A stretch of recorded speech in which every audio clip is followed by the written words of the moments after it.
नमस्ते बच्चों। तो इस लेक्चर में हम बात करेंगे ऑप्टिकल इंस्ट्रूमेंट्स की, नेमली माइक्रोस्कोप एंड टेलीस्कोप। ओके।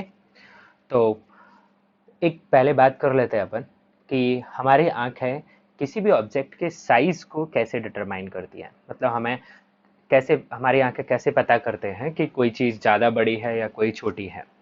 ठीक है। तो इसका एक सिंपल कॉन्सेप्ट है। देखिए, सपोज दिस इज आई, और मैंने यहाँ पे एक ऑब्जेक्ट प्लेस कर दी। Okay, let us consider an object placed here, okay, at location A. तो आई कैसे पता करेगी कि इस ऑब्जेक्ट का साइज क्या है? तो चलिए इमेज समझ लेते हैं रेटिना पे कितना आना चाहिए इस ऑब्जेक्ट का। तो मैंने ऑप्टिकल सेंटर से एक रे पास करा दी विच विल गो अनडिविएटेड। ठीक है।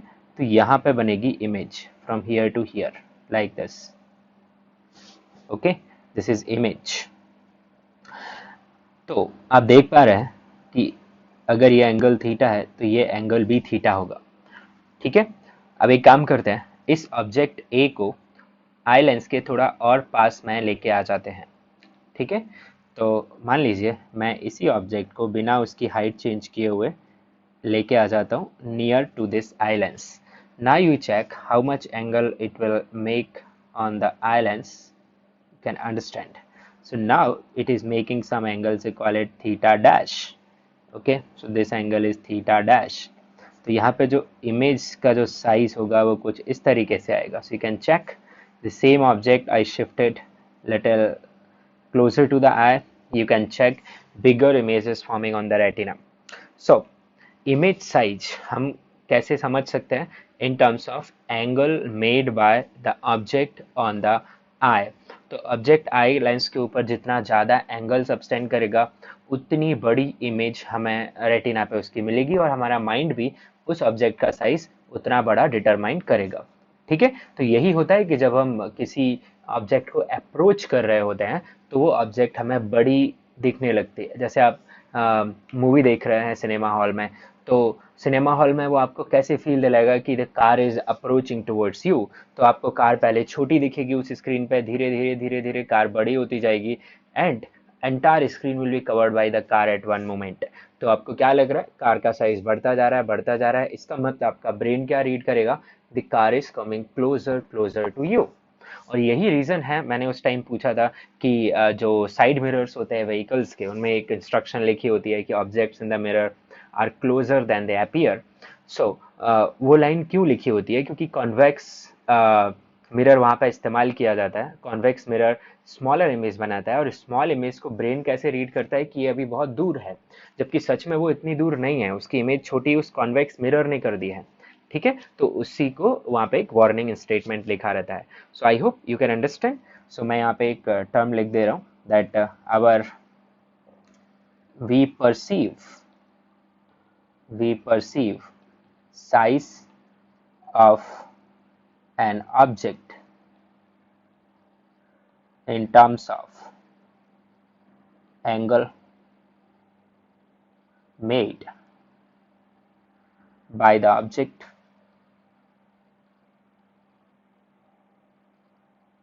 on the eye, or eye lens you can write. ठीक है। यहीं पे अगर मैं इस ऑब्जेक्ट को दूर की तरफ शिफ्ट करूं, ठीक है, let's take it to the position C, same object, तो आप देखेंगे कि ये और छोटा एंगल बना पाएगी। यहाँ पे can check it will form the smaller angle here and this is how its image will look like here. ठीक है। तो आप देख पा रहे हैं, आप दूर जाएंगे तो छोटा दिखेगा, पास आएंगे तो बड़ा दिखेगा। ओके। अब एक और बात समझ लीजिए। जैसे मान लो कि ये मेरे पास आई लेंस है, दिस इज आई लेंस। ठीक है। और मैं दो ऑब्जेक्ट्स यहाँ पे रखने वाला हूँ। एक ऑब्जेक्ट दिस इज ए, ठीक है, और दूसरी ऑब्जेक्ट बी, बट उनके जो साइज हैं वो मैं डिफरेंट लेने वाला हूँ। ठीक है। सो यहाँ पे एक और ऑब्जेक्ट रखा हुआ है बी। बट आप देखिए कि ए एंड बी आई के ऊपर सेम एंगल सब्सटेंड कर रहे हैं। तो उनकी इमेजेस का क्या होगा यहाँ पे आप समझेंगे। तो दोनों की जो इमेज है वो ओवरलैप करेगी, दोनों की इमेज ओवरलैप करेगी। तो यहाँ पे आपको ए और बी दोनों दिख रहे हैं। तो हमारी जो आई है वो ए एंड बी दोनों को सेम साइज का परसीव करती है। इसका एक बढ़िया एग्जाम्पल मैं आपको समझाऊं कि अगर आप एक बिल्डिंग है ना, एक बिल्डिंग है और आप उसके बाद पास में खड़े हुए हैं, यू आर हियर, और एक बहुत दूरी पे एक माउंटेन है। तो माउंटेन सच में ऊंचा होता है, पर आपको बिल्डिंग ऊंची दिख रही है क्योंकि बिल्डिंग आपके पास में है, वो आपकी आंखों पे ज्यादा एंगल बना रहा है। माउंटेन दूर है तो माउंटेन आपकी आंखों पे कम एंगल बना रहा है, जबकि सच में माउंटेन की हाइट बिल्डिंग से काफी ज्यादा होती है। तो ये इल्यूजन हमें होता है, ठीक है, रिगार्डिंग द साइज। तो यहाँ पे मैं बताऊं आपको, here size of A and B will appear to be same to the eye. Okay, चलिए अब हम बात कर लेते हैं कि मुझे किसी ऑब्जेक्ट को बड़े से बड़ा देखना है, ठीक है। तो मैं क्या करूं, मैं अपनी आंखों को उस ऑब्जेक्ट की जितना पास ले जा सकता हूं लेके चला जाऊं, ठीक है। तो अभी हम फाइंड करने वाले हैं कि maximum angle in an object can subtend on the eye कब होगा। आप बताइए, मैक्सिमम एंगल जो है कि एक ऑब्जेक्ट आई पे बना सकता है वो 90 डिग्री हो सकता है। देखिए कैसे, कि ये सपोज मेरी आई है, suppose here is the I, eye lens, और जो ऑब्जेक्ट है मैंने बहुत ही क्लोज रख दी, बहुत ही क्लोज रख दी, very close to the eye. So it will make a greater angle, it will make a very greater angle and this will be the size of the image। आप देख रहे हैं इमेज आपको कर्व्ड दिख रही है यहाँ पे, बट आपका ब्रेन उन्हें सीधा परसीव करता है, that's a programming there. Okay, but the problem is कि हमारी आंखें एक सर्टेन डिस्टेंस से कम डिस्टेंस पे फोकस नहीं कर पाती है। मैंने आपको सिखाया है कि हमारी आंखें कम से कम कितनी डिस्टेंस पे फोकस करती हैं, 25 centimetre. So that is the near point of healthy I. तो आप ऑब्जेक्ट को बड़ा देखने के लिए उसे बहुत पास ला सकते हैं, पर दिक्कत है कि वो आपको दिखेगा नहीं, दिखेगा, ठीक है, क्लियर नहीं दिखेगा। सो मैं लिख लेता हूँ, maximum maximum angle made bye an object on the eye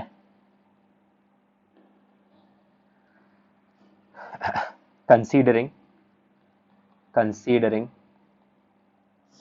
object is clearly visible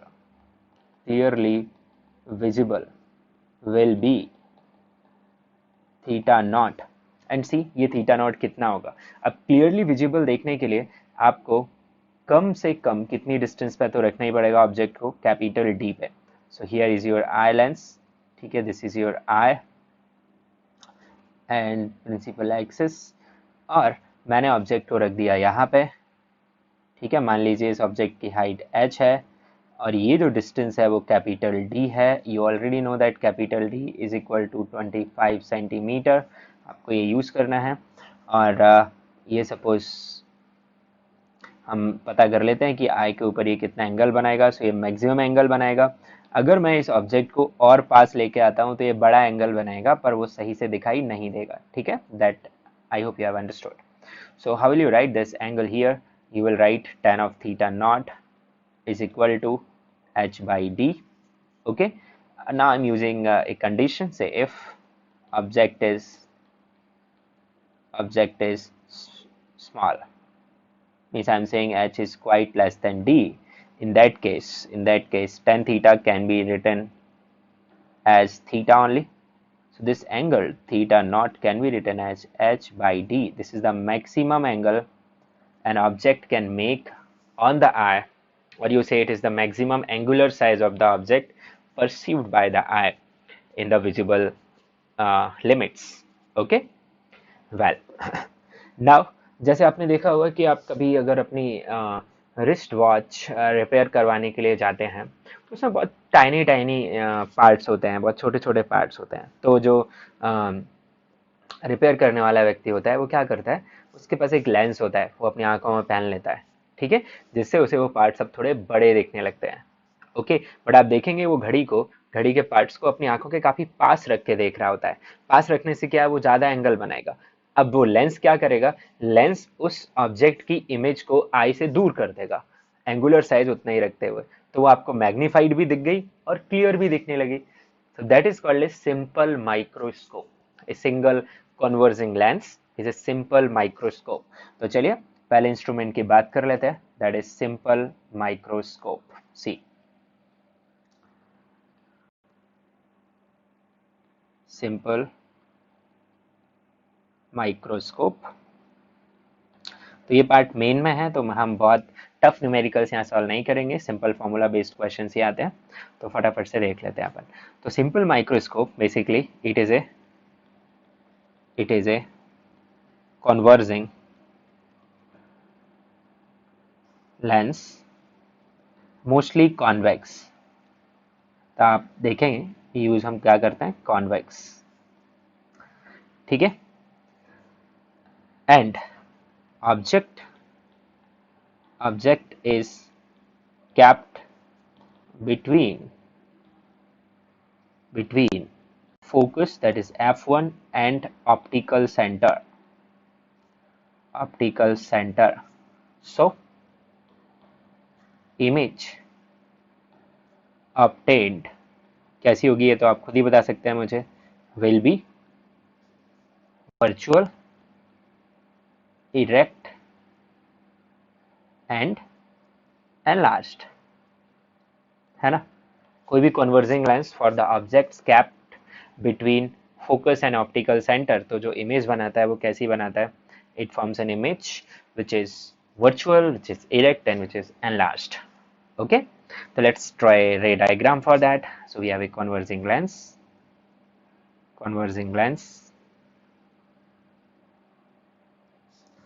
okay, and the eye is placed very close to the lens. Here is your eye, okay, just next to the lens. Now मैंने जो object है उसे place कर दिया quite close to this. I kept it quite close to this. This is height of object. तो आपको पता है इमेज हम बना सकते हैं डेफिनेटली, तो इसकी जो इमेज है वो बना देते हैं। एक रे मैं कंसीडर कर ले रहा हूँ passing from optical centre, consider a ray passing from optical center. Another ray I'm considering, say it is going parallel to principal axis, it will pass from focus. You can consider focus is somewhere here, okay. So let us consider focus is here. Here is the focus, the f2. तो इन दोनों को अपन extend करेंगे पीछे। Let us extend these rays, they will intersect somewhere here. तो यहाँ पे आपको image मिल गई इसकी। ऑलराइट, अब आप एक बात समझिए, मैं इस लाइन को हाईलाइट कर रहा हूँ यहाँ पे।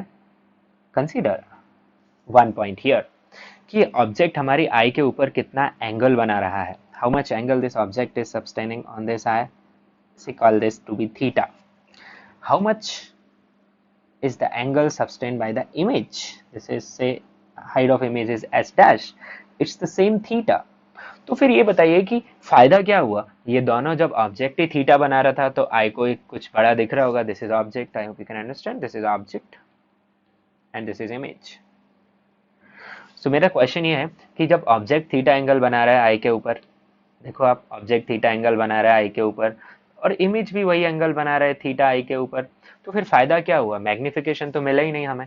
जबकि माइक्रोस्कोप का काम क्या है वो तो आपको वैसे ही पता है, माइक्रोस्कोप क्या करता है, बहुत ही छोटी ऑब्जेक्ट्स को थोड़ा मैग्नीफाई कर देता है, एनलार्ज कर देता है, ठीक है, जिससे हम उसकी डिटेल पता चल जाती है।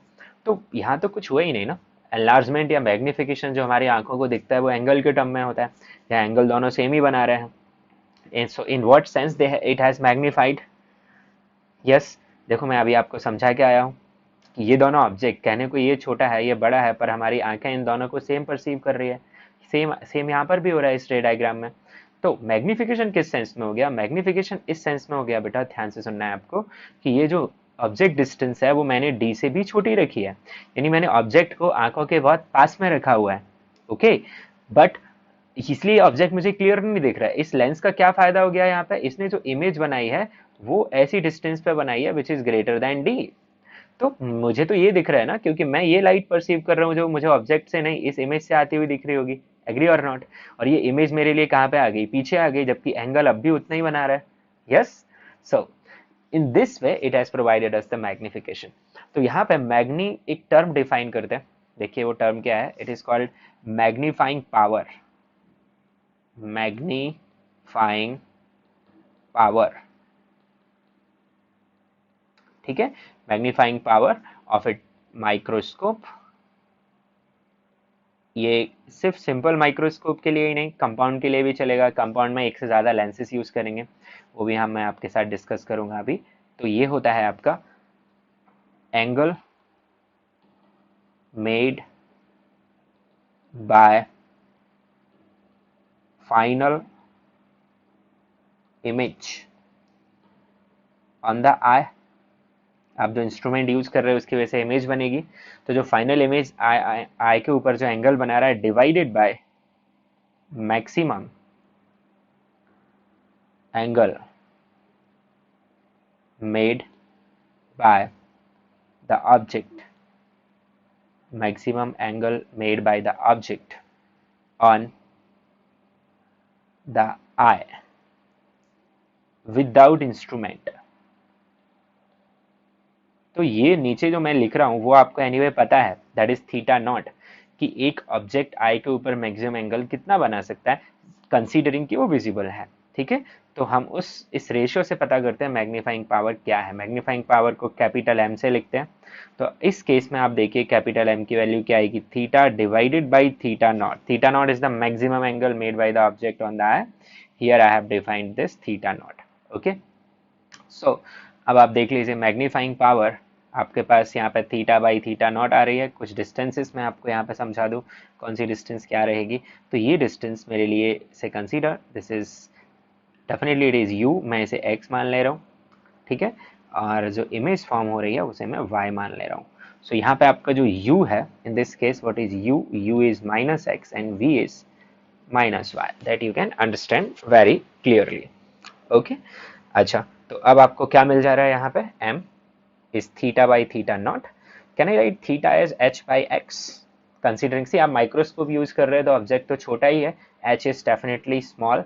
So under that condition theta can be written as h by x and theta naught तो आप लिखे ही आए हैं h by d. So what you are having this result as d by x. Yes, या फिर आप चाहें तो इसे ऐसे भी लिख सकते हैं d by mod of u. It's your choice. ठीक है, मॉड इसलिए लगा रहे क्योंकि u निगेटिव है यहाँ पे। तो ये आ गई आपके पास magnifying power of a simple microscope. ठीक है, इसको मैं चाहूंगा आप कौन सा फॉर्मूला यहाँ पे याद रखें, जो रिजल्ट आपको याद रखना है। Let me highlight it. So this result you are going to remember from here. Okay, क्योंकि ये कंपाउंड के लिए भी काम आएगा। अच्छा, अब यहाँ से आपको क्या समझना है, आपके पास मैग्नीफाइंग पावर आपको पास निकल के आ गई d divided by mod of u। ठीक है, अब आप एक काम करिएगा, दो कंडीशंस बनाएंगे अपन। Case one, power of accommodation की बात कर रहा हूं मैं, कि हमारी आई जो है वो कहां से कहां देख सकती है। हमारी आई देख सकती है जब ऑब्जेक्ट नियर पॉइंट पर रखा हो तब भी देख सकती है, और जब ऑब्जेक्ट फार पॉइंट पर रखा हो तब भी देख सकती है। ये दो एक्सट्रीम्स हैं।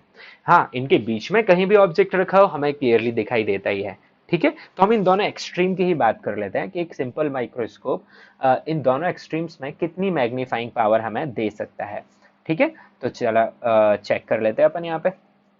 तो case 1, it is called the stressed viewing condition. I am talking about stressed viewing condition. And stress viewing condition किसे बोलते हैं अपन, when eye is focused at near point. So case 1 I am going to write when eye is focused at near point. Near point, it is called stressed. आपको पता है stressed क्यों बोलते हैं, मैंने आपको एक्सप्लेन किया है, स्ट्रेस्ड व्यूइंग कंडीशन। ठीक है, तो अगर आपकी आई फोकस्ड है नियर पॉइंट पे, तो आई को दिख क्या रहा है, क्या आई ऑब्जेक्ट देख रहा है या इमेज देख रहा है, आई इमेज देख रहा है। तो फिर आपकी जो y है वो कैपिटल D के इक्वल होनी चाहिए। यस, तो हम मैग्नीफाइंग पावर निकालना चाह रहे हैं। तो in this case what you will see, you will have to put this, say u is anyway minus of x, you know, v is minus of d, you will put, you check again, I किसे देख रहा है, I image को देख रहा है, आंखें image देख रही हैं, और मैं बोल रहा हूँ I is focused at the near point, means image should be at the near point, then only you are able to see it. Yes, so here this is your minus of t and focal length is plus of f, it's a converging lens. तो मैं यहाँ पे ये जो x है उसकी value को find कर लूंगा, फिर इस फॉर्मूले में पुट कर दूंगा अपना वैल्यू। तो फॉर्मूला क्या है हमारे पास, 1 by v lens formula minus 1 by u equal to 1 by f, so I use 1 by minus t minus 1 by minus x is equal to 1 by f. So what I am getting here, the value of x here, so 1 by x I am getting it as 1 by f plus 1 by d. So magnifying power, as you can note from there, it is d by x. So here it becomes magnifying power, it becomes d divided by d into 1 by x, directly लिख देते हैं अपन यहाँ पे, है ना। so I can write it as d into 1 by x, and 1 by x is 1 by f plus 1 by d, d को अंदर multiply कर लेते हैं। so under the stressed viewing I write it as m small d, small d मतलब you are focused at near point, how much you are getting it as 1 plus d by f. So the good thing here is it is greater than 1, first of all 1 से बड़ा होना ही चाहिए, तभी तो magnification होगा, ठीक है। so it is 1 plus d by f, and what is case 2 is the, we call it case 2, the normal viewing condition, or you say the relaxed viewing. Okay, so case 2, it is the normal viewing condition.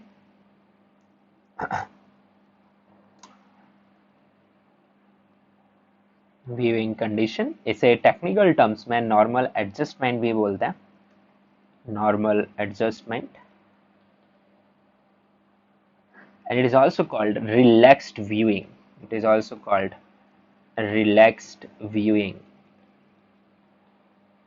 इसका मतलब है eye is focused at, here eye is focused at far point, and far point मतलब infinite. yes, यही होता है far point का मतलब। तो इसमें भी कुछ प्रॉब्लम की बात नहीं है, यहाँ पे आपको u वापस से फाइंड करना है, आपका जो v है it has become infinite, negative f is f, so let us find, so write 1 by minus infinite minus 1 by minus x is equal to 1 by f. So here I simply get this value, how much, I get 1 by x as 1 by f. So the magnifying power when it is focused at infinite, it is d by x, so d into 1 by x, so I write d by f. So m infinite means when your eye is focused at far point is how much, d by f. So in simple microscope I would like you to remember these formulas. I am going again to those formulas for you. So आपको याद रखना है यहाँ पे, एक तो ये relation आप लोग याद रखने वाले हैं, ठीक है, ये आगे भी काम आएगा आपका कंपाउंड माइक्रोस्कोप में। दूसरा फॉर्मूला जो आपको याद रखना चाहिए वो ये याद रखना है, ठीक है, तीसरा आपको ये याद रखना है, और चौथा आपको ये याद रखना है। तो इतने फॉर्मूलेज आप लोग याद रखने वाले हैं यहाँ पे, ठीक है। सो this is your normal like simple microscope. तो क्या होता है simple microscope, it's a simple magnifying, it's also called magnifying glass, it's a converging lens of suitable focal length. So if you want to have more magnifying power, then you will have to keep focal length very small. See what you have with you in both the cases, you have 1 plus d by f or d by f. So f को आप जितना छोटा रखेंगे उतनी आपको ज़्यादा magnifying power मिलेगी। और आपको पता है f को अगर मुझे छोटा करना है तो मुझे रेडियस ऑफ कर्वेचर्स को छोटा करना पड़ेगा, ठीक है, मतलब लिटरली मैं 0 रेडियस पे चला जाऊं तो that will give me the maximum magnifying power, but there is a limitation कि आप एक रेडियस से छोटी रेडियस पे नहीं जाएंगे। सो ये एक फैक्ट है जो मैं आपको बता रहा हूँ यहाँ पे कि मैग्नीफाइंग पावर कैन बी, आप चाहें तो लिख लीजिए, magnifying power can be increased by reducing focal length of lens which is used, but due to practical limitations, due to practical limitations, the magnifying power of simple microscope is 4 to 5 maximum. ठीक है, magnifying power 4 to 5 maximum. अब magnifying power को represent करते हैं अपन, ये मैं as a note आपको बता दे रहा हूं। Magnifying power is represented in units of capital X. You use this symbol capital X to represent the magnifying power. So suppose something has 10x. आप जब कैमरेज परचेज करते हो तो उसमें आता है it has 10x optical zoom, मतलब बिना इमेज को ब्लर किए हुए आप 10 टाइम्स मैग्नीफाई कर सकते हैं। तो ये जो यूनिट है x, इसका मतलब है magnifying power of that instrument. Okay, and magnifying power is a dimensionless quantity. As you are seeing, it is number divided by number. मैं फॉर्मूला वापस याद दिला दूँ आपको। So फॉर्मूला है आपका angle subtended by the final image on the eye divided by angle made by the object, sorry, maximum angle made by the object on the eye without any instrument, and that is h by capital D. Okay, so for simple microscope, this magnifying power can be from this number to this number. ठीक है, this is your m infinite and this is your md. तो आप near point पे focus करेंगे तो आपको maximum magnifying power मिल जाएगी, far point पे आपको मिनिमम मिल जाएगी। Let's move forward and go for the compound microscope. ठीक है, कंपाउंड माइक्रोस्कोप। आप अगर सिंपल माइक्रोस्कोप समझ गए तो कंपाउंड माइक्रोस्कोप आप आसानी से समझ पाएंगे। Okay, so let's start with compound microscope.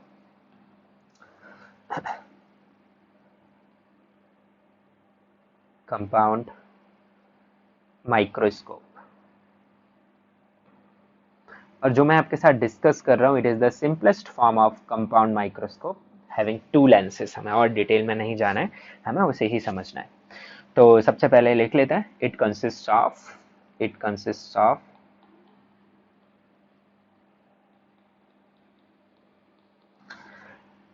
two converging lens, mostly क्या यूज करते हैं अपन, कॉन्वेक्स। ठीक है, placed at a separation in a tube or you can consider a pipe। ठीक है, और इनके बीच का सेपरेशन चेंज किया जा सकता है कोएक्सियली।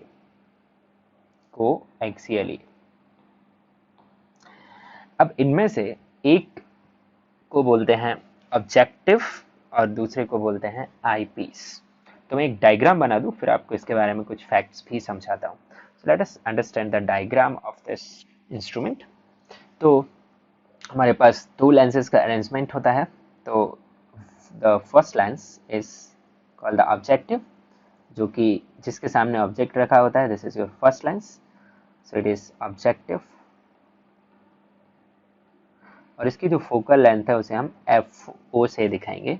ठीक है, और सेम प्रिंसिपल एक्सिस शेयर करते हैं ये। एंड वी हैव आईपीस बड़ा होता है एपर्चर में, तो मैं एपर्चर को फील दिलाने के लिए आपको इसे बड़ा दिखा दे रहा हूँ। सो this is your eyepiece.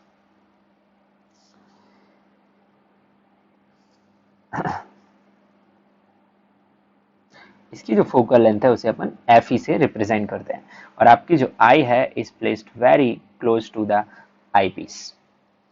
Okay, now object will be placed again quite close to this objective lens, but हम इतना पास नहीं रखते कि वर्चुअल इमेज बने। हम इसको रखते हैं between 2F and F so that we get a real image of it. So let us place an object. So मैंने एक ऑब्जेक्ट यहाँ प्लेस कर दी। ठीक है, और यहाँ पे ये हो गई मेरे लिए ऑब्जेक्ट डिस्टेंस।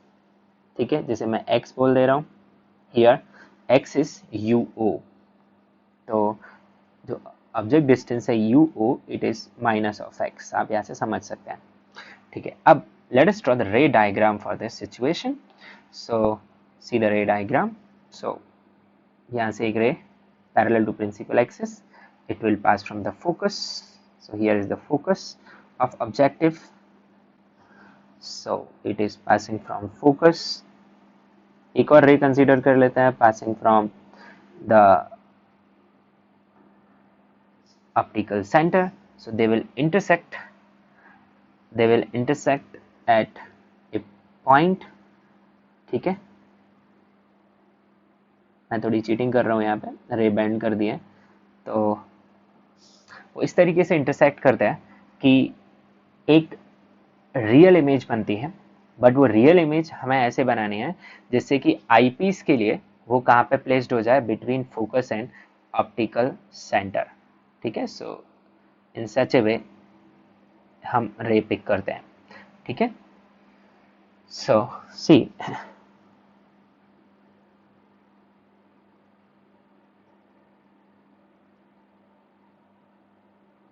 कुछ इस तरीके से, और यहाँ पे आ गई अपने पास image. So this is intermediate image. Intermediate image is what? It is real, it is inverted, it is enlarged.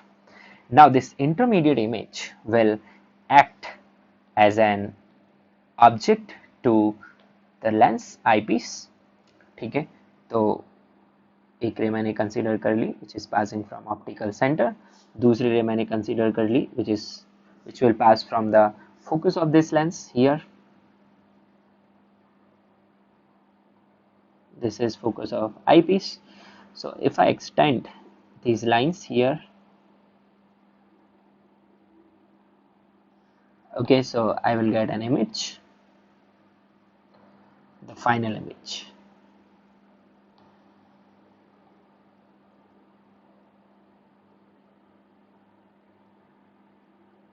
So this is the final image.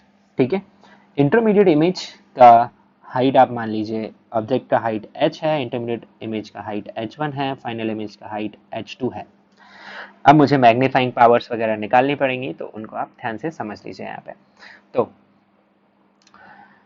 यहाँ पे ये जो नंबर है इसे मैं y बोल दे रहा हूँ, this is y, y is this distance, y क्या हो गया आपके लिए, image distance, so let me right VO is y। ठीक है, और ये distance, this is, let's call it z, this distance is minus of UE, so you write UE is minus z, and this distance, so call it R, this is VE, so VE is minus R.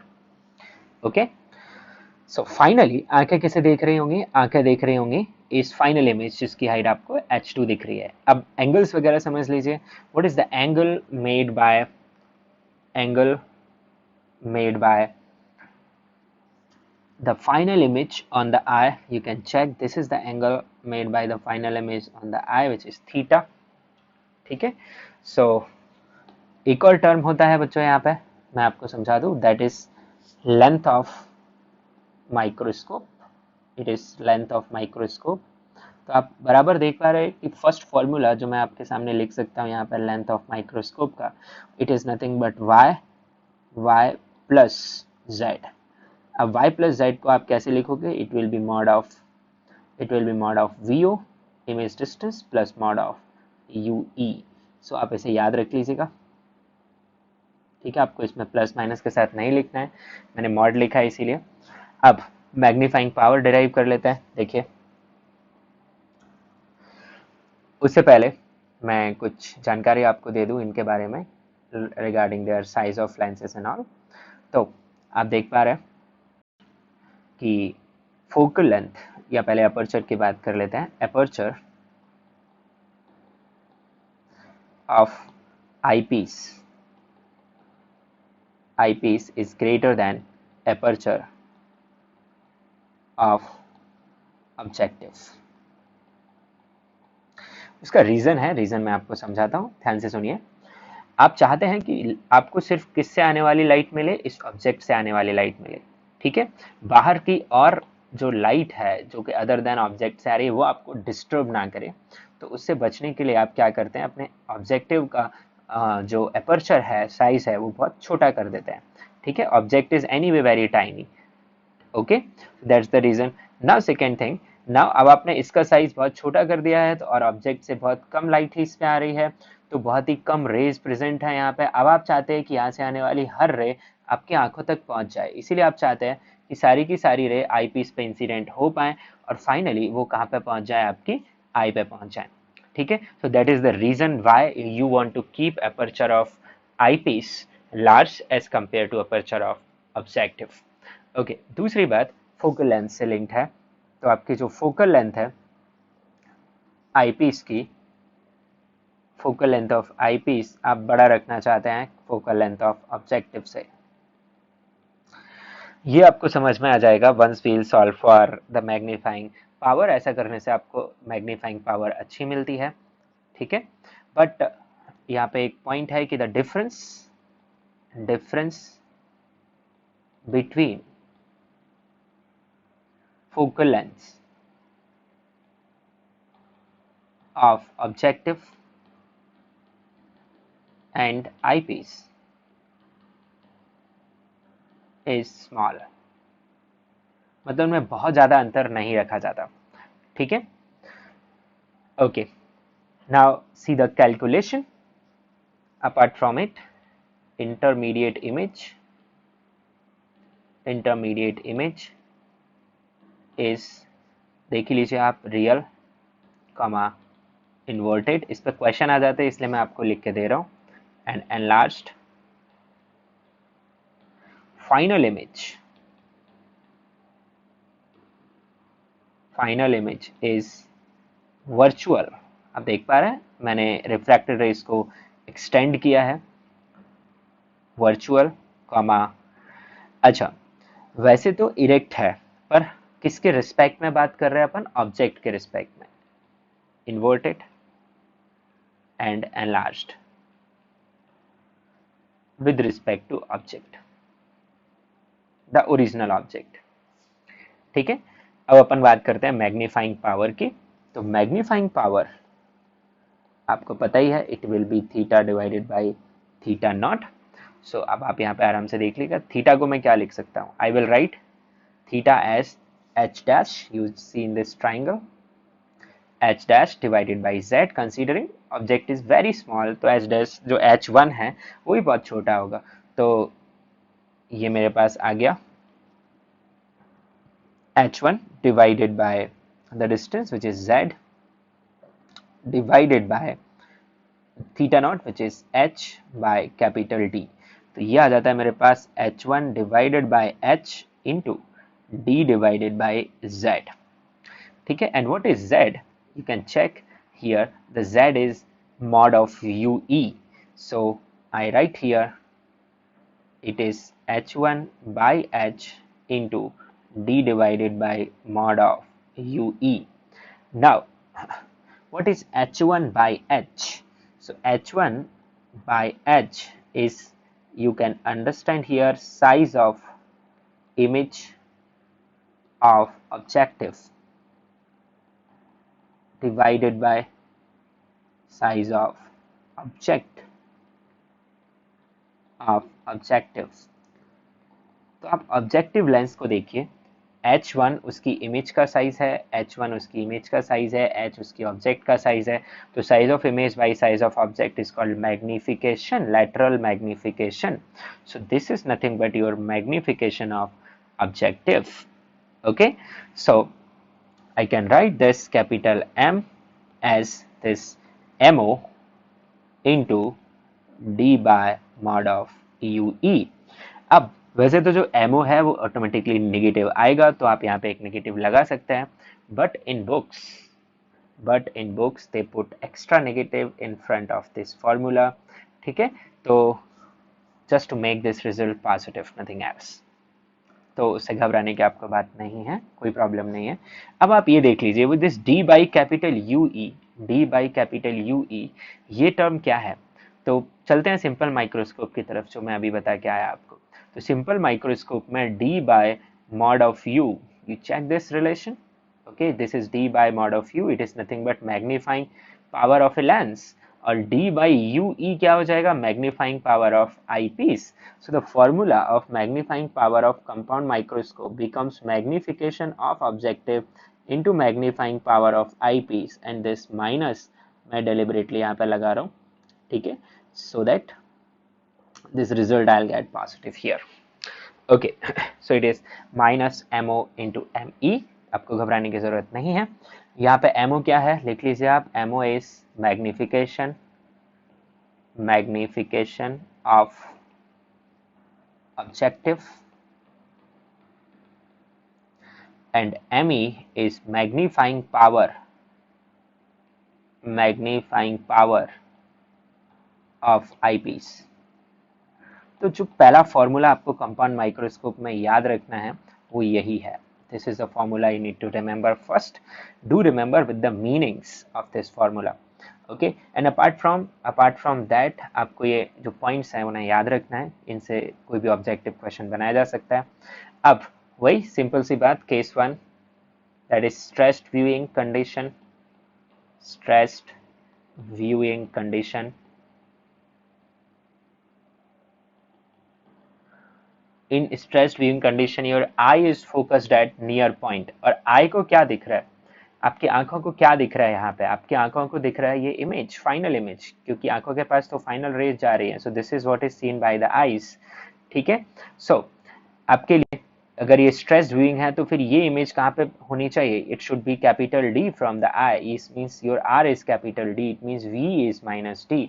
So see this, यहाँ पे मेरे पास जो numbers आएंगे वो आपके पास आ जाएंगे कि like VE, in this VE will become equal to minus D, UE हमें फाइंड करना है, ठीक है। UE is minus of Z that you know, focal length of this is FE plus of FE only। तो यहाँ पे मुझे दो चीज़ों पे काम करना है, एक तो मुझे लेंथ ऑफ माइक्रोस्कोप फाइंड करना है, length of microscope was VO plus UE, ठीक है, विच ओके। अब ये जो VO है वो तो आपको कहाँ से फाइंड करनी पड़ेगी? VO from where you will find VO? तो VO के लिए यहाँ पे बहुत सिंपल सा है, आप UO की जगह पे माइनस एक्स रखेंगे, आपको पता होगा, FO आपको पता होगा, तो वहाँ से आप VO की वैल्यू जो कि Y है उसे फाइंड कर सकते हैं। So by using the lens formula, तो यहाँ पे आप यूज करेंगे 1 by y minus 1 by minus x is equal to 1 by FO। तो यहाँ से आप y के लिए सॉल्व करेंगे। तो VO को मैं एज इट इज ही रहने देता हूँ, मैं यहाँ से किसकी वैल्यू निकाल लेता हूँ? UE की फ्रॉम दिस। तो इसमें मैं यूज कर लेता हूँ, देखो क्या आएगा। और साथ में मेरी मैग्नीफाइंग पावर, वो तो आपको पता ही है कि मैग्नीफाइंग पावर क्या हो जाएगी? Magnification of objective into 1 plus D by FE। इसे मुझे अलग से डिराइव करने की ज़रूरत भी नहीं है। आपको पता है कि अंडर स्ट्रेस व्यूइंग कंडीशन ये जो टर्म है कौन सा? Capital D by U, it turns out to be 1 plus D by F. So this will be the magnifying power of this compound microscope. UE आप निकाल लीजिए, so 1 by VE minus 1 by UE, which is minus of Z is equal to 1 by FE. So you get 1 by Z you are interested in, so you get 1 by FE plus 1 by D. So 1 by Z की जो value है आपके पास आ जाती है D plus FE by DFE। तो यहाँ से आपको मिल जाता है Z DFE divided by D plus FE। तो आपके पास लेंथ ऑफ माइक्रोस्कोप का जो फॉर्मूला है, it converts into mod of VO plus DFE divided by D plus FE. So this is what you get the length in terms of known numbers. अब आपको सिर्फ क्या find करने के लिए रह जाएगा? VO फाइंड करने के लिए रह जाएगा, FE आपको पता रहेगा, और आप VO कहाँ से निकालेंगे मैं आपको बता चुका हूँ यहाँ से। तो ये हो गया स्ट्रेस व्यूइंग कंडीशन में, लेंथ ऑफ माइक्रोस्कोप भी पता चल गई आपको और मैग्नीफाइंग पावर भी। दूसरा केस बनता है इसका the relax viewing condition, case 2, और यू से नॉर्मल एडजस्टमेंट। सो इसे देख लीजिए आप, case 2 that is the relaxed viewing condition,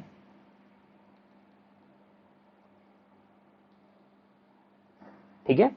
also called normal adjustment, normal adjustment. तो ऐसे के इस केस में क्या होगा, चलते हैं अपन डायग्राम की तरफ।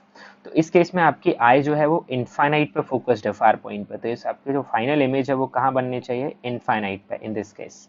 सो बहुत इजी हो जाएगा ये वाला, सिंपल है। देखो क्या आएगा इस केस में, आपके पास जो वी की वैल्यू है वो हो जाएगी इनफाइनाइट।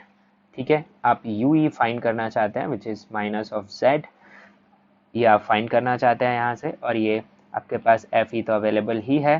ठीक है, तो आप लिखेंगे 1 by minus infinite minus 1 by minus Z is equal to 1 by F E, तो आपको मिल जाता है Z is nothing but F E.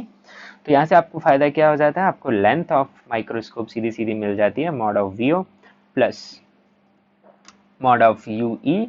तो यहाँ से आपको जो लेंथ है when you are seeing at infinite, it comes out to be mod of VO plus FE simply. So this is the formula you get. Okay, and magnifying power वो भी आपको simply मिल जाएगा, magnification of objective into D by FE, because magnifying power in relaxed viewing is D by F and in stress viewing is 1 plus D by F for a lens. So here ये आपको पता ही चल गया। अच्छा, आप ये proof कर सकते हैं कि for compound microscope magnifying power is more than the simple microscope, क्योंकि आप किससे मल्टीप्लाई कर रहे हैं, you are multiplying by this factor, you are multiplying by this number MO. और मैंने आपको बताया है कि जो ऑब्जेक्टिव है उसकी जो इमेज है वो कहाँ बन रही है आपकी, it is beyond 2f, enlarged है, मतलब ये नंबर ग्रेटर देन 1 आने वाला है आपके पास। ठीक है, अच्छी बात है, आगे बढ़ते हैं अपन। तो ये कहानी है बच्चों कंपाउंड माइक्रोस्कोप की।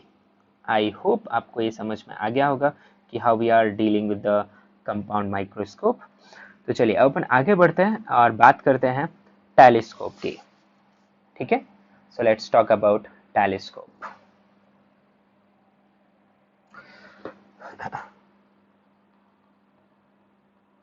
तो ये तो आपको पता ही है कि टेलीस्कोप कहाँ यूज किए जाते हैं। टेलीस्कोप यूज किए जाते हैं जब आप बहुत दूर की चीजें देखना चाह रहे हैं। ये ग्राउंड पर भी यूज किए जाते हैं, ठीक है, जिन्हें अपन टेरेस्ट्रियल टेलीस्कोप बोलते हैं। और दूसरा जो आप आसमान में बहुत सारी सेलेस्टियल बॉडीज देखने के लिए यूज करते हैं, लाइक मून और अदर स्टार्स और अदर प्लैनेट्स, सो उसको बोलते हैं अपन एस्ट्रोनॉमिकल टेलीस्कोप। ठीक है, मैं आपको दोनों टेलीस्कोप बताने वाला हूँ, astronomical as well as terrestrial telescope, और उनमें फर्क क्या है वो भी हम समझेंगे। तो टेलीस्कोप का रोल है कि दूर की चीजें, अब दूर की चीजें क्या होती है, हमारी आंखों पर बहुत छोटा एंगल बनाती है। कोई भी चीज अगर बहुत दूर है, बहुत दूर से, वो हमारी आंखों पे बहुत छोटा एंगल बनाएगी, और जितना छोटा एंगल बनाएगी उतनी ही छोटी वो हमें दिखाई देगी। तो स्टार्स हमें डॉट जैसे दिखते हैं, जबकि वो एक ह्यूज ह्यूज स्फीयर्स हैं। ठीक है, तो टेलीस्कोप क्या करेगा, टेलीस्कोप थोड़ा ज्यादा बड़ा एंगल बना देगा। टेलीस्कोप उनकी जो इमेज है हमारी आंखों के थोड़े पास में बना देगा, जिससे कि जो angle made by this image it will be greater than the object. So in this way it will provide the magnification. But क्या टेलीस्कोप सच में मैग्नीफाई कर देता है चीजों को?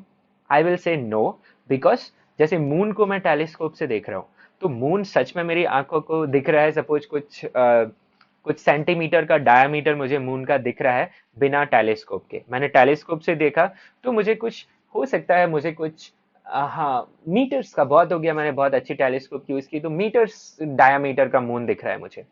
तो क्या सच में मून का डायमीटर कुछ मीटर्स में है? जी नहीं। ठीक है, मून का डायमीटर तो बहुत ज्यादा है। तो क्या जो इमेज मैं टेलीस्कोप से देख रहा हूं, is it really bigger than the actual size of the moon? No. So does telescope provide magnification? जी नहीं, ये गलत बात है।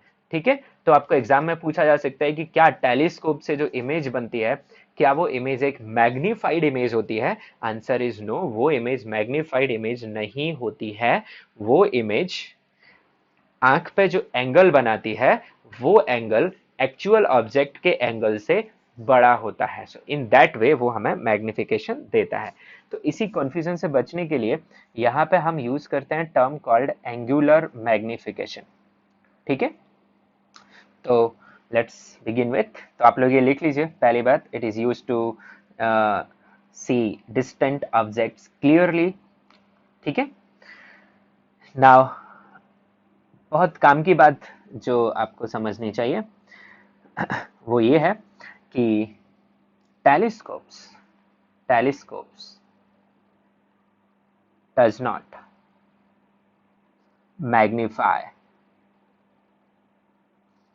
Objects like microscope.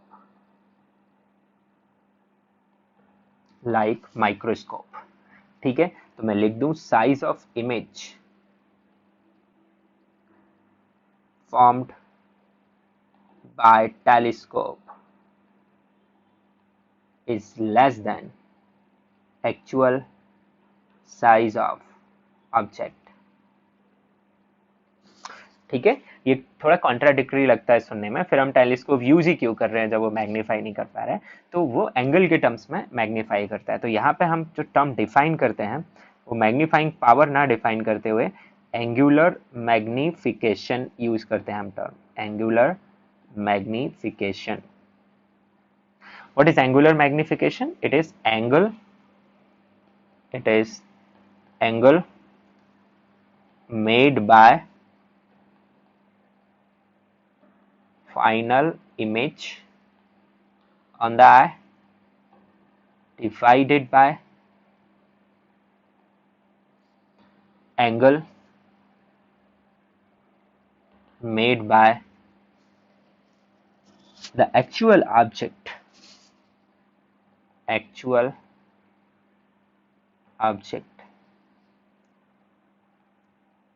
on the eye without instrument। तो हम मून को देख रहे हैं, मून सच में जो एंगल बना रहा है हमारी आंख पे, एक वो हो गया, और दूसरा टेलीस्कोप से जो मून देख रहे हैं तो जो इमेज दिख रही है मुझे, वो इमेज जो एंगल बना रही है। सो this is your angular magnification and I would like you to remember it as it is। जैसा हमने मैग्नीफाइंग पावर ऑफ माइक्रोस्कोप में याद रखा, बिल्कुल उसी स्टाइल में इस फॉर्मूले को भी आप लोग याद रखने वाले हैं। ठीक है, तो चलिए डायग्राम से समझ लेते हैं पहले हम। इसमें भी दो लेंस यूज करते हैं, तो मैं आपके सामने अभी बात करने वाला हूं, that is the astronomical telescope. So let's put the heading astronomical telescope.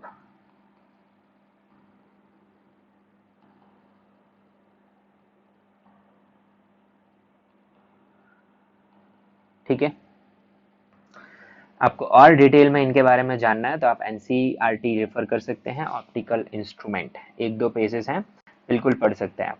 ठीक है, मैं सिर्फ आपको जो एग्जाम पॉइंट ऑफ व्यू से इम्पोर्टेंट है वो बता रहा हूँ। अब यहाँ पे आप दो लेंसेज यूज कर रहे होते हैं, वन नेम वही है ऑब्जेक्टिव, एंड दूसरा लेंस है आपका आईपीस। आप डायग्राम से ही समझ सकते हैं कि मैं साइज कैसे बनाया हूं। तो ये आपका ऑब्जेक्टिव है, this is your objective lens, focal length FO। ये आपका आईपीस है,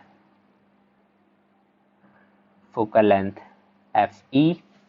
आप देखिए अपर्चर ऑफ ऑब्जेक्टिव बहुत बड़ी रखते हैं हम, क्योंकि ऑब्जेक्ट बहुत दूर है जैसे आप देख रहे हैं, उससे बहुत ही कम रेस या कम लाइट आप तक पहुंच रही है।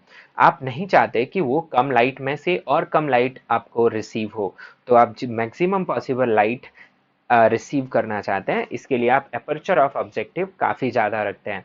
सो फॉर योर इंफॉर्मेशन, जो स्पेस ऑब्जर्वेटरीज बनी होती हैं, जैसे इंडिया का सबसे बड़ा स्पेस ऑब्जर्वेटरी लद्दाख के किसी प्लेस पे है, ठीक है, तो वहाँ पे जो डायामीटर ऑफ ऑब्जेक्टिव वो लोग यूज करते हैं टेलीस्कोप, इट इज रफली of the size of the city centre building जिसमें आपकी क्लासेस लगती हैं। ठीक है, उतना कुछ सर्कुलर अपर्चर है उसका। Okay, so you can visualise किए कितने बड़े होते हैं। ठीक है, अब मान लीजिए कि जो रे है वो पैरेलल टू प्रिंसिपल एक्सिस नहीं आ रही है, बट हाँ रेस पैरेलल तो रहेंगी, बिकॉज जो ऑब्जेक्ट आप देख रहे हैं they are very far. Okay, so rays are anyway parallel but not parallel to principal axis, तो कोई बात नहीं। तो कहाँ बनेगी इमेज आपकी? Image will be formed in the focal plane. Image कहाँ बनेगी आपकी? फोकल प्लेन में, आपको ही सिखाया गया है। ठीक है, तो ये थोड़ी बैंड होगी यहाँ पे, और ये इस तरीके से आगे बढ़ेगी।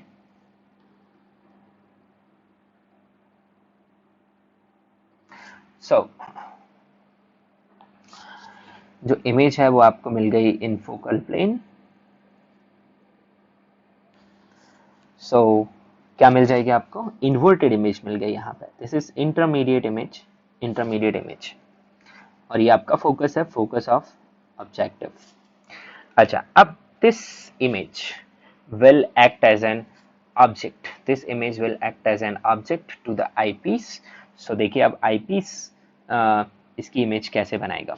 तो सबसे पहली बात यह है कि हम कोशिश करेंगे, हम इन लेंसेज के बीच का सेपरेशन कम ज़्यादा कर सकते हैं, ये भी ट्यूब में माउंटेड होते हैं। तो हम आईपीस को क्लोज ले आते हैं जिससे कि ये जो इमेज है वो आईपीस के फोकस एंड ऑप्टिकल सेंटर के बीच में आ जाए, because finally we want a virtual image, virtual enlarged image. ठीक है, यहाँ पे हमारी आई होती है, we are our eyes are placed here. तो मैं डायग्राम को थोड़ा मॉडिफाई कर दे रहा हूँ यहाँ पे to fulfil our condition.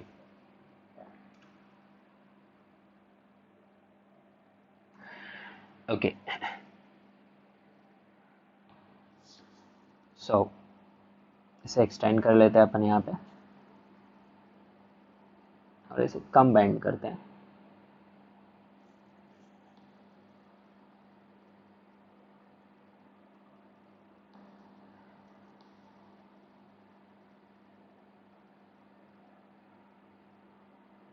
Okay, let's consider this. ठीक है, तो ये जो इमेज है वो कहाँ पे बनेगी? आपके फोकल प्लेन में। I call it H1। अब इसकी एक और इमेज बनानी है हमें, तो यहाँ से एक रे लेते हैं जो कि आईपीस के ऑप्टिकल सेंटर से पास हो रही है। ओके, और एक रे ले लेते हैं which is incidenting parallel to principal axis. तो इसके लिए मुझे आईपीस थोड़ा बड़ा लेना पड़ेगा।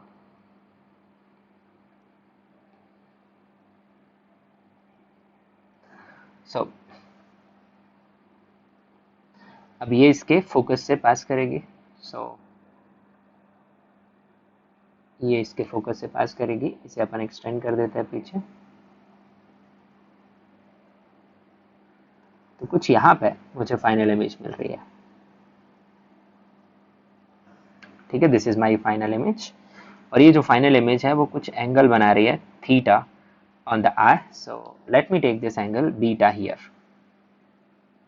So what is beta? Beta is the angle made by the final image on the eye, and I also need angle made by the object on the eye। तो अब ऑब्जेक्ट इतना दूर है कि जो ऑब्जेक्टिव की ऑप्टिकल सेंटर पे जो एंगल बन रहा है रफली वही एंगल किस पे भी बनेगा? आपका आईपीस के ऑप्टिकल सेंटर पे। ठीक है, तो हम अल्फा को ही मान लेते हैं angle made by object on the I, and beta is angle made by final image on the I. You can understand H2 जो हाइट है वो फाइनल इमेज है, that this is your final image, और ये आपकी intermediate image है H1 वाली। तो डिस्टेंसेस वगैरह आप समझ लीजिए यहाँ पे। तो this distance, this is simply the focal length of objective, this is focal length of objective. ठीक है, अब एक और डिस्टेंस आपको यहाँ पे दिखेगी, दैट इज UE। इसे मैं x मान लेता हूँ। दिस इज, तो मैं लिख सकता हूँ जो UE है वो -x होगी। और ये डिस्टेंस आप लोग देख पा रहे हैं, this distance, this is your, I am calling it y, and this is VE which is -y। ठीक है, फाइनल इमेज। अब देखते हैं एंगुलर मैग्निफिकेशन वगैरह क्या आएगा। उससे पहले कुछ जनरल इंफॉर्मेशन रिगार्डिंग टेलीस्कोप समझ लेते हैं कि टेलीस्कोप में कौन सा लेंस का फोकल लेंथ ज़्यादा है, किसकी अपर्चर ज़्यादा है, एंड सो ऑन। तो the first point here to note is जो focal length aperture, okay let's talk about aperture first. Aperture of objective उल्टा है वहां से, ये is greater than aperture of eyepiece। okay, दूसरा, focal length of objective, it is also greater than focal length of eyepiece, and there is a difference जो मैंने वहां पर भी लिखा था point, difference between these focal lengths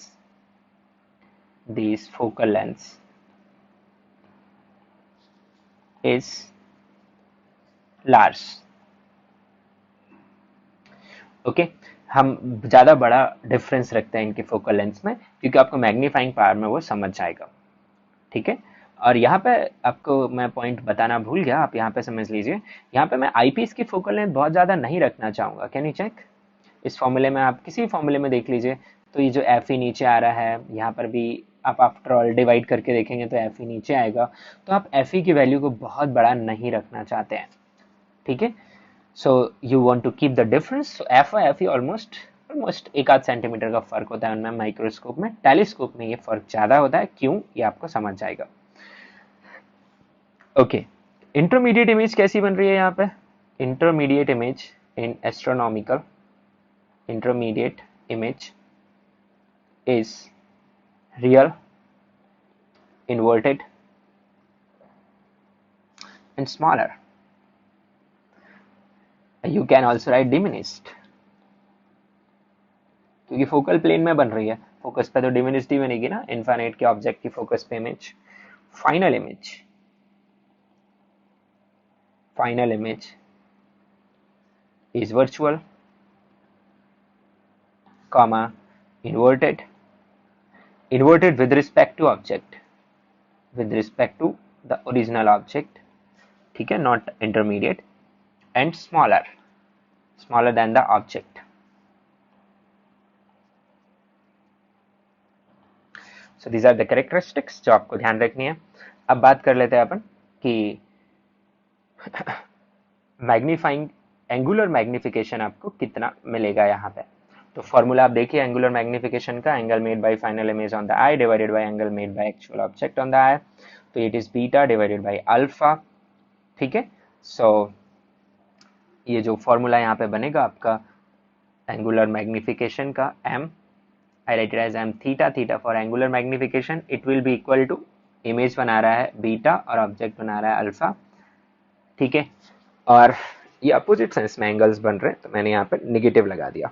ठीक है, सो it is minus of beta by alpha. आपको अल्फा बीटा सिंपली पुट करने हैं, या तो दोनों डिग्रीज में या दोनों रेडियन में, इनको याद रखिएगा। Now what is alpha and what is beta, ये आप एक एक करके इस डायग्राम में समझ लीजिए। तो ये वर्टिकली अपोजिट एंगल है यहाँ पे, this is vertically opposite angle. So alpha can be written as, इस ट्राइंगल में देखिए अल्फा समझने के लिए, look into this triangle. So here alpha is h1 divided by fo and beta is h1 divided by x. You can check. So assuming कि your size of object is small, और ये small होगा भी क्योंकि ये diminished बन रहा है image, so m theta is equal to minus of h1 divided by fo। गड़बड़ हो गया है डायग्राम में, आप चाहें तो वापस देख सकते हैं। It is not h1 divided by fo, it will B h1 divided by x। ठीक है, and this will be h1 divided by fo। तो आपका जो फॉर्मूला है m थीटा का, वो कितना आ जा रहा है? It is minus of fo by x, या फिर आप इसे ऐसे भी ध्यान रख सकते हैं, minus of fo by mod of ue, your choice, आपको जैसे भी याद रखना है। ठीक है, अब दो केसेस बनेंगे सिंपल से। Case one stressed viewing condition, stressed viewing condition. So stressed viewing condition, आपको पता है कि फाइनल इमेज यानी eye is focused at near point, इसका मतलब है final image should be at near point, तभी दिखेगी आपको। ठीक है, तो आपके लिए जो वी ई है, आई पीस से जो डिस्टेंस है वो माइनस डी हो जाएगी। आप यू ई फाइंड करना चाहेंगे which is minus of x, unknown for you, this is F E. And one thing जो आपको यहाँ पे और नोट करनी है, this is regarding the length, this is the length of telescope, the separation between lenses. So this length you can clearly check, it is fo plus mod of ue. This is the length of telescope. Length of microscope was mod ve plus mod ue. फॉर्मूले हैं, आपको याद रखने पड़ेंगे, short notes बना लीजिएगा, ठीक है, और कोई इससे बचने का तरीका नहीं है। तो F E is plus of F E only. So यहाँ पे हम इंटरेस्टेड है लेंथ निकालने में और मैग्नीफाइंग पावर निकालने में। तो हम ये x की वैल्यू निकाल लेते हैं, तो क्या मिल जाएगी अपने को, 1 by V E minus 1 by U E is equal to 1 by F E. तो आपको मिल गई minus of 1 by D plus of 1 by X is equal to 1 by F E. तो आपके पास x की जो वैल्यू है वो कितनी आएगी, चेक कर लीजिए, 1 by F E plus 1 by D, this is 1 by X, और x comes out to be D F E by D plus F E. So this is x and this is 1 by x. So 1 by 1 m theta, which is minus of FO by mod UE. Mod UE matlab x. So I can write it as minus of 1 by x into FO. So it comes out to be, m theta comes out to be minus of FO into 1 by FE plus 1 by T. ठीक है, जिसे आप चाहो अंदर multiply करके भी लिख लो, your choice. We can also write it as minus of FO by FE plus FO by D. This is m theta कब, under stressed viewing. Stress viewing के लिए मैंने D नीचे लगा दिया। और लेंथ का भी फॉर्मूला देख लीजिए, लेंथ का फॉर्मूला क्या आ जाएगा, length is equal to what, FO plus mod of UE। Length is FO plus mod of UE। तो कितना आ जाएगा आपके पास, FO तो FO है ही, plus mod of UE is x, so it will be DFE by D plus FE. This is the length of telescope in stress viewing state. Case 2, it is relaxed viewing condition. Relaxed viewing condition की मतलब हो गई eye is focused, इसे normal adjustment भी बोलते हैं, focused at far point. Far point कहाँ है आपका, इनफाइनाइट, ठीक है। अब आईज ऑफ फोकस्ड है फार पॉइंट पे, इसका मतलब final image will B at far point, इसका मतलब final image will B at far point, ठीक है। तो इस केस में आपको क्या करना पड़ेगा, जो आपका VE है eyepiece, it will be minus infinite, UE आप लोग बड़े आराम से निकाल सकते हैं, FE इज FE, तो आपको कितना मिल जाएगा यहाँ पे, 1 by minus infinite minus 1 by minus x is equal to 1 by FE। तो डेफिनेटली x आपका किसके इक्वल आ जाएगा, FE के इक्वल। तो फिर आप यहाँ पे बड़े आराम से magnification formula which is minus of FO by mod of UE, तो कितना बन जाता है ये magnification theta in case of infinite or relaxed viewing, it comes out to be minus of FO by FE. That's the reason behind कि difference in FO and FE is kept large. आप FO को बहुत बड़ा रखना चाहते हैं, FE को बहुत छोटा रखना चाहते हैं, जिससे एंगुलर मैग्निफिकेशन आपको ज़्यादा से ज़्यादा मिले, जबकि वहाँ आप F और FE में कम अंतर रखना चाहते हैं। तो वहाँ भी बड़ा कौन होता है, उल्टा चल रहा है, वहाँ पे जो फोकल लेंथ है, माइक्रोस्कोप में फोकल लेंथ किसकी ज़्यादा होती है, आईपीस की, पर बहुत कम ज़्यादा होती है as compare to objective focal length. यहाँ पे ऑब्जेक्टिव की फोकल लेंथ ज़्यादा होती है और काफ़ी ज़्यादा होती है, ठीक है। Okay, so this is length की बात कर ले। So length in this condition what it is, FO plus mod of, so length is FO plus mod of UE, which is x I have got, so FO plus FE. This is the length of telescope in which state, it is length of telescope in relaxed viewing state. So let me tell you the formulas which you are going to remember in this case of telescope and the points. So see the formulas here. तो पहला formula जो आप याद रखने वाले हैं मैंने अभी आपको हाईलाइट कर ही दिया है, this is regarding this angular magnification. दूसरा फॉर्मूला इन जनरल लेंथ याद रखिएगा, अगर पूछ लिया ये सारे पॉइंट्स आपको याद रखने हैं। यस, ये फॉर्मूला आपको ध्यान रखना है एम थीटा का, और एम थीटा की values under and length of telescope under both the conditions, relaxed and normal, sorry stressed and relaxed viewing conditions. Okay, तो let's keep this much in this part, और अगले part में मैं आपको समझाता हूँ regarding the terrestrial telescope, and there is one more called Galilean telescope. Okay, and we will solve few numericals based on these optical instruments in that part only. So thank you for this.